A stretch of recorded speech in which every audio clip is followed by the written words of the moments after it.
नमस्कार।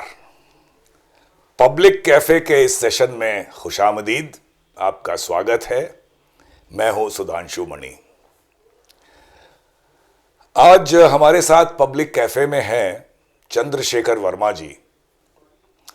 ये motivational speaker हैं, writer by profession and passion. He carries forward the legacy of his grandfather Shri Bhagwati चरण वर्मा जी, and he has to his credit a collection of poetry, कदमों की लय और नवरस, और इसके अलावा एक नॉवेल भी लिखी है इन्होंने अंग्रेजी में, corners of a straight line.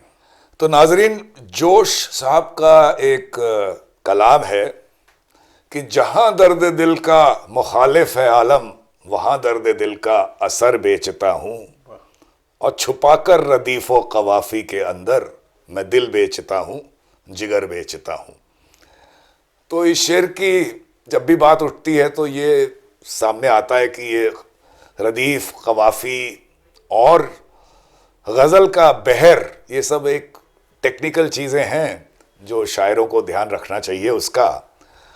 लेकिन आज की असलियत ये हो गई है कि बड़े मकबूल और पॉपुलर शायर भी, और मैं समझता हूँ वर्मा साहब और बताएंगे कि शायद जो हिंदी पोइट्री से माइग्रेट करते हैं उर्दू गज़ल की तरफ, वो उनकी इमेजरी, उनका फ़िक्र, उनका जो ख्याल है उसमें, वो तो बहुत अच्छा होता है, लेकिन बहर फॉलो नहीं करने की वजह से उस गज़ल में वो म्यूज़िकलिटी नहीं आ पाती है। वो जो एसोनेंस, इन्फ्लेक्शन, रिफ्रेन एक चाहिए जो पढ़ते समय आपको पता लग जाए, वो थोड़ा शायद उसमें ये कमी रह जाती है।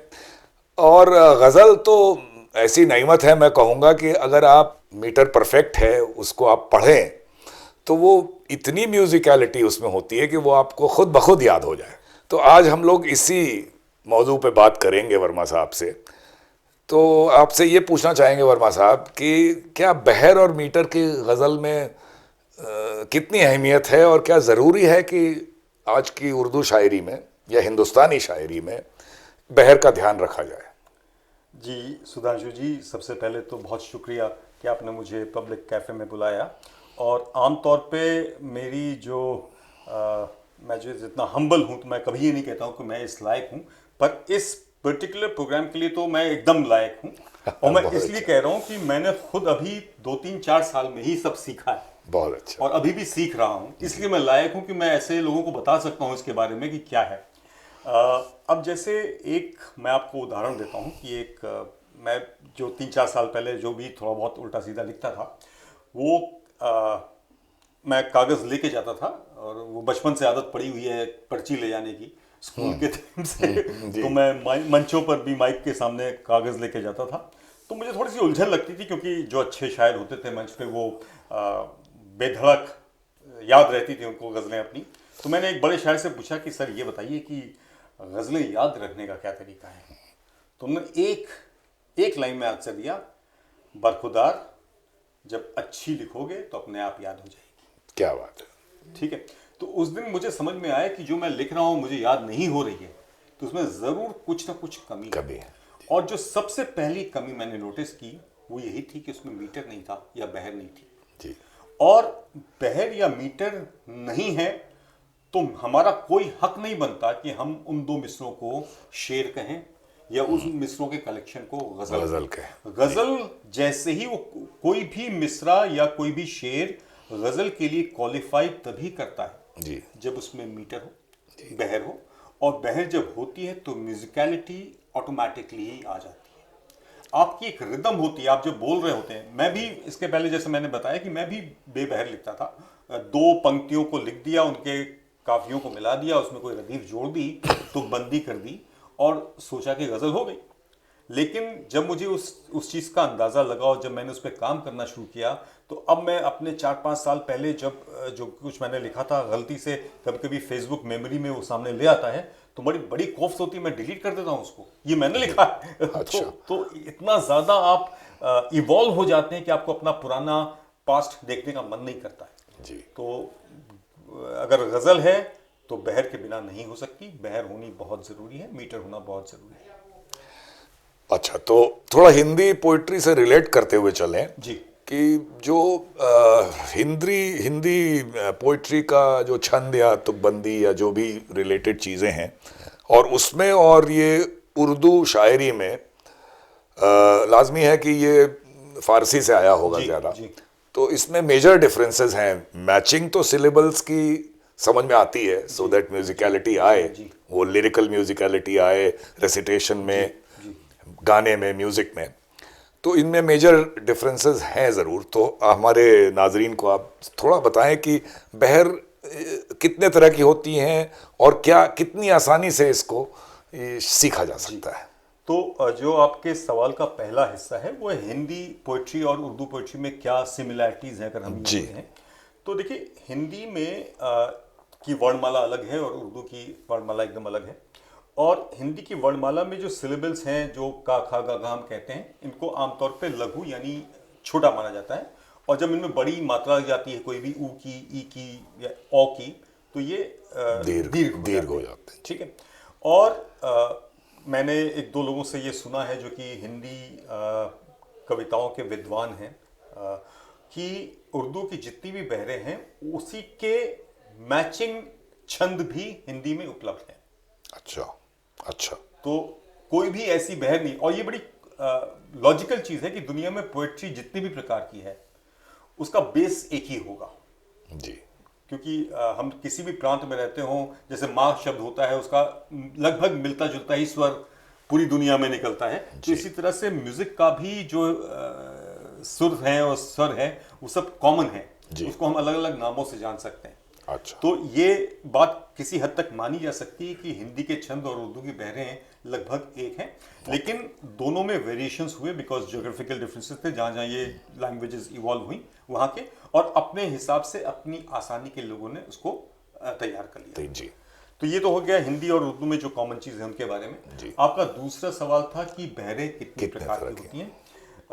इसमें भी बड़े अलग अलग लोग के व्यूज़ हैं। मैंने गूगल पे भी जो देखा हुआ है या लोगों से जो सुना है, कुछ लोग कहते हैं कि 18 बहरें हैं और इनके परम्यूटेशंस एंड कॉम्बिनेशंस बहुत सारे हो जाते हैं, तो वो एंडलेस हैं। तो आप जानते हैं कि पीएनसी में तो बहुत सारे हो सकते हैं। लेकिन अगर आप चर्चित शायरों को देखें और चर्चित शेरों को देखें तो मुश्किल से आपको 10-11 बहर में ही सारा काम हो गया है। जी। और इनको सीखना आज से 4 साल 5 साल पहले मैं स्ट्रगल करता था। मैं सुनता था बहर तो मुझे एकदम बुखार से चढ़ जाता था। मैं सोचता था कि छोड़ो यार, मैं जो लिख रहा हूँ मुझे अच्छा लग रहा है और जो लोग पढ़ रहे हैं उनको अच्छा लग रहा है, तो क्या फ़र्क पड़ता है वो बहर में है या नहीं है। लेकिन एक किसी महफिल में मैं गया था, वहाँ पे कुछ बड़े बड़े शायर उपस्थित थे और मैंने भी अपने हिसाब से बड़ी अच्छी गज़ल कही थी। तो जब मेरा नंबर आया तो मैंने भी गज़ल पढ़ी, और दाँत के हिसाब से देखा जाए तो मैं शायद आखिरी नंबर पे था। अगर वहाँ 10 लोग थे तो सबसे कम दाँत जिसको मिली थी वो मेरी गज़ल थी। तो जाहिर सी बात है थोड़ा बुरा भी लगा और मैंने इसको एक्सप्लोर करने की कोशिश की। तो मेरे एक मित्र हैं, उनसे मैंने पूछा कि मेरी गज़ल में कमी क्या थी। तो नहीं अच्छी थी अच्छी थी। मैंने कहा नहीं प्लीज़ बता दी। बोला आपको बुरा लगेगा। मैंने कहा एकदम बुरा नहीं लगेगा, आप बताइए। बेबहर थी। बेबहर। तो मैंने शायद पहली बार बहर या बेबहर सुना। फिर तो एक झक सी सवार हुई और अगले 3-4 दिन मैंने बीवी की खूब डांट सुनी, क्योंकि मैं लगातार कंप्यूटर के सामने बैठ के मोबाइल फ़ोन पे रिसर्च और सर्च किए जा रहा था कि बहर होती क्या है। एक एक बहर पे मैंने स्टडी किया, उस पर बने हुए गानों को देखा, और फिर मुझे ये समझ में आया कि बहर का वाकई बहुत इम्पोर्टेंस है और इसको सीखना उतना मुश्किल भी नहीं है जितना लोग ने बना रखा। एक ये चीज़ मैं अपने व्यक्तिगत एक्सपीरियंस के तौर पे कह रहा हूँ कि बहुत सारे, मैं सबकी बात नहीं कर रहा हूँ, कि बहुत सारे बड़े शायर ऐसे भी हैं जो चाहते भी नहीं हैं कि लोग सीखें। तो वो आपको ये राज खोलेंगे भी नहीं आसानी से। जी। भाई हमने तो सीख लिया, हम क्यों बताएं तुमको, तुम जाकर खुद मेहनत करो। तो वो आपको कोई और नहीं बताएगा। लेकिन अब थैंक्स टू इंटरनेट अब सारी चीज़ें आपके फिंगर टिप्स पे उपलब्ध हैं, तो आप रिसर्च कर सकते हैं और देख सकते हैं। और दूसरा जो सबसे आसान तरीका है वो ये है कि 70s के पहले के गानों को उठाइए, साहिर साहब के, मजरू साहब के, शैलेंद्र के, नीरज जी के, और उन गानों की धुन पे लिखिए। शुरू शुरू में आप ये काम करिए, तो क्या होगा कि बड़ी आसानी से बहरें आपके पकड़ में आ जाएंगी। अब मैं आपको कुछ एग्जांपल्स देता हूँ। हाँ इस समय अगर आज की कंटेम्प्रेरी टाइम्स में देखा जाए तो हिंदी, उर्दू, संस्कृत, तमिल, इंग्लिश, सारी पोइट्री में एक तरफ कर दीजिए और कुमार विश्वास साहब को एक तरफ रख दीजिए, जी, जी, तो उनकी पॉपुलैरिटी सब पे भारी पड़ती है। जी, मैं अच्छे और बुरे पे कमेंट नहीं कर रहा, पर पॉपुलैरिटी जी जी जी। और उनकी एक जो कविता, उनकी ट्रेडमार्क कविता है, कोई दीवाना कहता है, कोई पागल समझता है। यदि आप इजाजत दें तो मैं थोड़ा सा इसको धूम के बिल्कुल साथ बिल्कुल बिल्कुल आपके सामने गाऊं। जी। कोई दीवाना कहता है, कोई पागल समझता है, मगर धरती की बेचैनी को बस बादल समझता है। और मैं इस शब्दों पे नहीं जा रहा हूं, मैं इस धुन को पकड़ लेता हूं जी और इसी धुन पे मैं आपको दूसरा गाना गा के दिखाता हूं जो कि साहिर साहब का लिखा हुआ है। जी। चलो एक बार फिर से अजनबी बन जाएं हम दोनों, और अरे ओ आसमां वाले बता इसमें बुरा क्या है। तो ऐसे आपको 2500 गाने मिलेंगे जो कि इसी धुन पे फिट हो जाएंगे। जी। ठीक है कि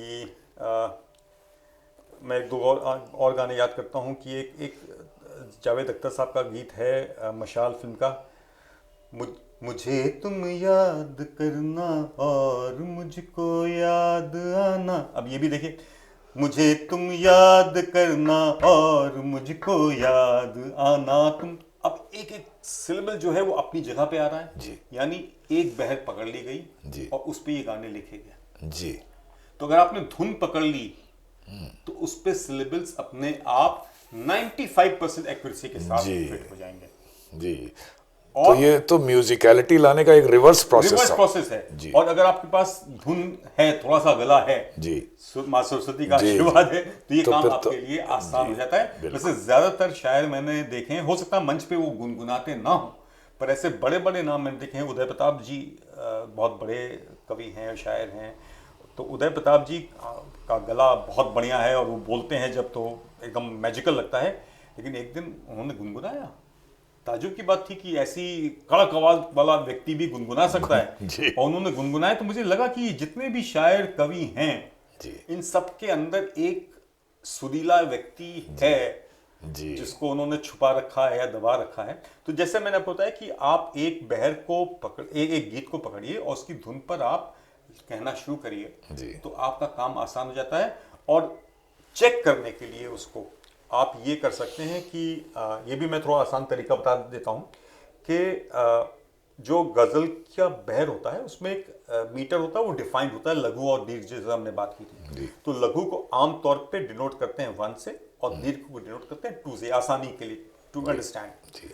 तो जो बहर होती है उसमें मीटर लिखा रहता है साथ में कि ये इसका मीटर 1 2 2 2 1 2 2 2 1 2 2 2 1 2 2 2 है या 1 2 1 है, ऐसे जो भी होता है वो लिखा रहता है जी। तो आपने वो सामने लिख लिया और फिर आपने जब गीत अपना जो किसी भी धुन पे गाया उसको आपने लिख लिया, गीत या गजल जो भी है, और आपने मीटर के साथ चेक कर लिया कि जहां पे लघु आ रहा है मीटर के हिसाब से वहीं मेरी कविता में भी लघु आ रहा है या नहीं आ रहा है, उससे वो चेक भी हो जाता है जी। तो ये थोड़ा आसान तरीका है और practice obviously is much required.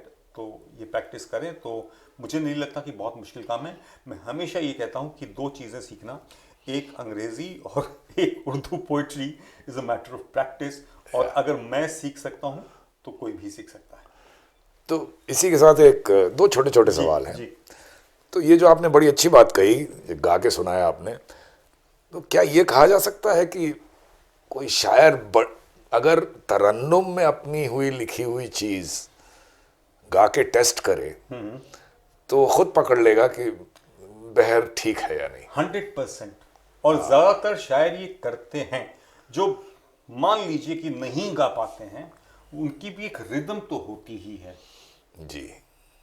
Neeraj ji तो खैर गा भी लेते थे, लेकिन उनकी आप अगर कारवां गुजर गया गुबार देखते रहे अगर आप पढ़ेंगे ना, तो कारवां गुजर गया गुबार देखते रहे, तो एक रिदम है। आप अगली लाइन आप इसी रिदम पे कहेंगे ही कहेंगे। ये अच्छा। और एक विरासत उर्दू शायरी की रही है कि जब ये बडिंग शायर डिपेंड करते थे अपने उस्ताद पे इस्लाह के लिए, जी जी जी। तो इस्लाम में देखिए जो तखय्युल है, जो फिक्र है, वो तो शायर की अपनी रहेगी, वो तो इस्लाम में कोई क्या ही चेंज करेगा। तो अल्फाज और क्या बहर चेंज करने का भी उसमें रहता था या नहीं? वो शायर बहर में तो लिख गया, वो अल्फाज वगैरह फिट करने का हिसाब ज्यादा रहता। एकदम बहुत सही सवाल पूछा आपने। देखिए फिक्र फन दोनों ही ज़रूरी हैं जी। और आजकल के शायरों में सबकी बात नहीं कर रहा, कुछ कुछ तो बहुत ज़्यादा अच्छा लिख रहे हैं, इतना अच्छा लिख रहे हैं कि मुझे लगता है कि बड़े बड़े नाम चैलेंज किए जा सकते हैं जी।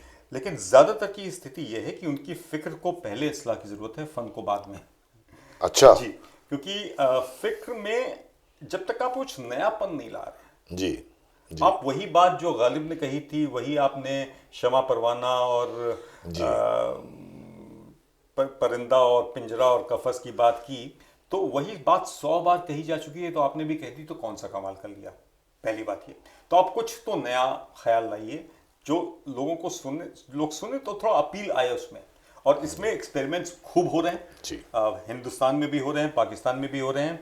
भाषा को लेके, लहजे को लेके, मुहावरों को लेके, इंग्लिश के शब्द पाकिस्तान की पोइट्री में, हिंदी के शब्द, खूब संस्कृत निष्ठ शब्द हिंदी की पोइट्री के दिखाई पड़ रहे हैं वहाँ पर। तो इस तरह के बेहतरीन प्रयास हो रहे हैं, तो ये ज़रूरी है, होना चाहिए, मैं भी मानता हूँ। और जब मैं लिखता हूँ तो अब मुझे अपनी गज़लें कभी कभी पसंद इसलिए नहीं आती कि उसमें कुछ नया ख्याल नहीं था। जब तक नया ख्याल ही, कम से कम 7 शेर अगर आपने कहे तो कम से कम 2 या 3 में तो नया ख्याल होना चाहिए। तो ये तो बात हो गई फिक्र की, इस्लाह की उसको ज़रूरत है। लेकिन फिक्र इंडिविजुअल मैटर है, जैसा आपने कहा भाई मेरी अपनी फिक्र है कि मुझे यही अच्छा लग रहा है तो अच्छा लग रहा है। लेकिन आपने खाना क्या बनाया वो तो बहुत ज़रूरी है, लेकिन किस पे परसा ये भी ज़रूरी है। जी जी। क्रॉकरी कैसी है आपकी, तो क्रॉकरी जो है वो फन है। फिक्र है खाना, क्रॉकरी है फन। अच्छा क्या है कि आपने अकेले रहते हैं, आपने मैगी बनाया, अपने उसी कटोरे में खा लिया जिसमें बनाया, चम्मच नहीं मिला तो उंगली से खा लिया जी। लेकिन आपने 10-20 लोगों को घर पे खाना खाने बुलाया, तो पहली बात तो ये कि आप शायद मैगी ना बनाए, 4-5 व्यंजन बनाए, और फिर आप बेहतरीन जो आपकी बेस्ट क्रॉकरी है उसको आप निकालेंगे, कांटे छुरी भी निकालेंगे, प्लेट सजाएंगे, टेबल सजाएंगे। तो ये लेआउटिंग भी ज़रूरी हो जाती है if you are making a presentation in front of public. स्वतः सुखाया पोइट्री लिख रहे हैं आप, चाहे जैसी लिखिए, पर यदि आपका मन है कि आप उसको फेसबुक पे डालें, यानी that means you are going public जी। तो जब आप पब्लिक जाते हैं तो आपको पब्लिक के टेस्ट का भी ध्यान रखना चाहिए, मेरा ऐसा मानना जी। तो इमेजरी की भी बात कर लें जी जी जी जरूर। तो जैसा आपने कहा, obvious mainly Persian Arabic influence तो था है ही गजल में, शायरी में। अब एक नाम मुझे समहाउ मेरे जहन में आ रहा है, फिराक। उन्होंने जो एक इंडिया बेस्ड हमारी हिंदुस्तान की इमेजरी जो अपनी शायरी में पैदा की, तो क्या उस पर अभी बहुत काम होना बाकी? अभी भी वो पुरानी ढर्रे पे जो लिखे जा रहे हैं वही पुरानी, वो क्या बदलने की जरूरत है? जरूरत मुझे व्यक्तिगत रूप से तो लगता है कि जरूरत है। अब दुष्यंत की आप कविताएं पढ़ें या शायरी पढ़ें, दुष्यंत ने गजलें कहीं और हिंदी में कहीं गजलें, तो जो एक रिवोल्यूशन दिखाई पड़ता है उनकी पोइट्री में।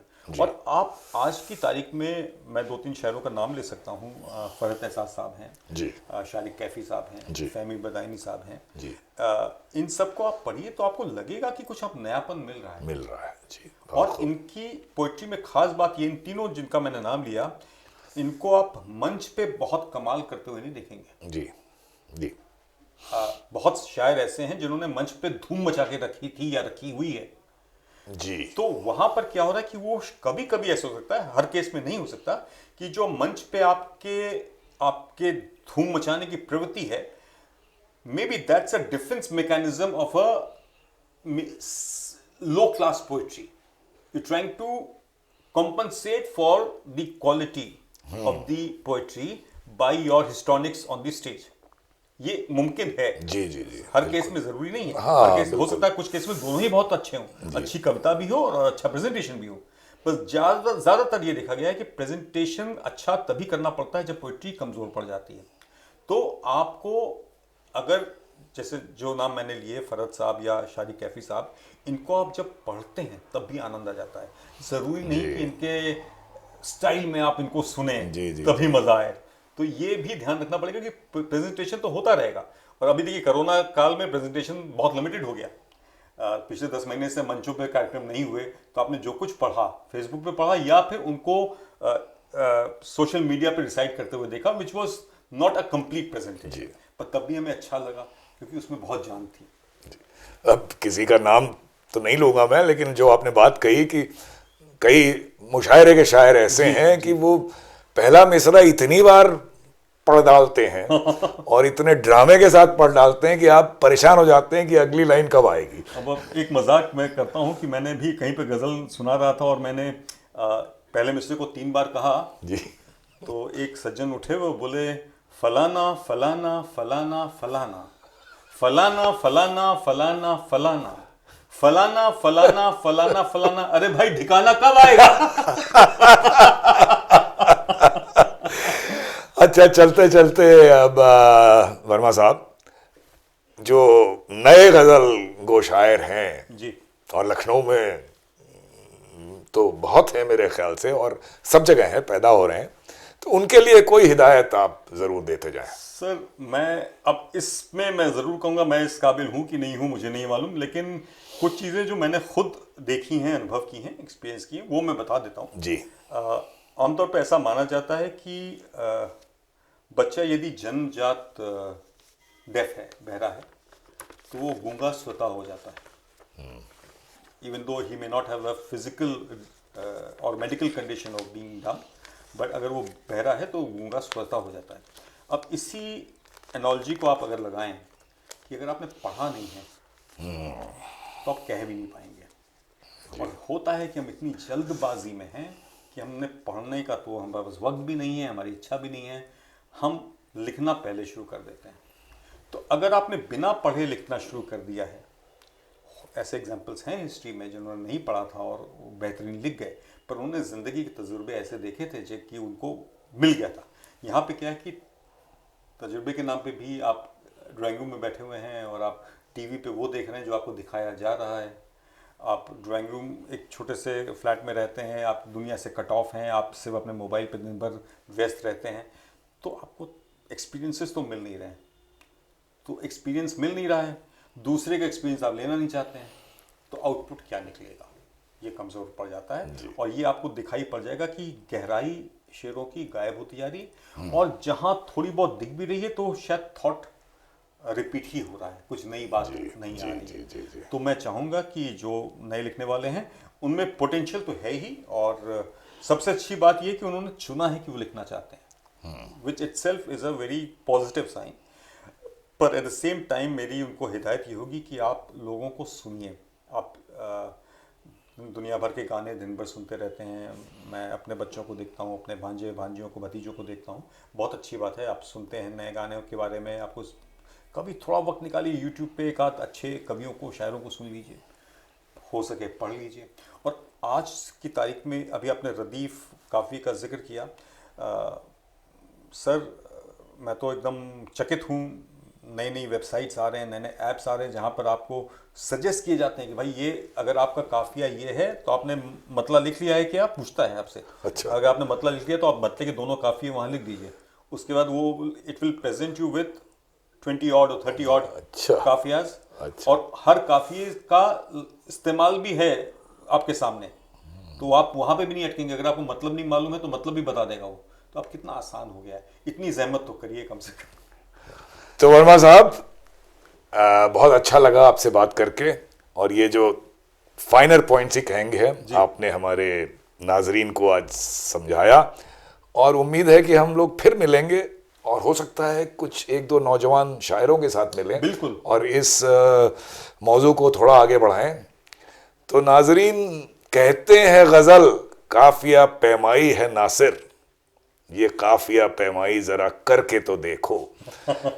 यानी कि आप रदीफ, काफिया और बहर पढ़ के समझ तो गए, लेकिन ये एक साधना इसमें चाहिए, इसमें प्रैक्टिस चाहिए, और वो करना ज़रूरी है आजकल के नए शायरों के लिए मैं इतना कहूँगा वर्मा साहब से सुन के। उम्मीद है कि हमारा प्रोग्राम आपको अच्छा लगा। अगले मंगलवार को पब्लिक कैफ़े में उर्दू है मेरा नाम सीरीज़ में फिर मिलेंगे। तब तक के लिए नमस्कार, बहुत बहुत आदाब।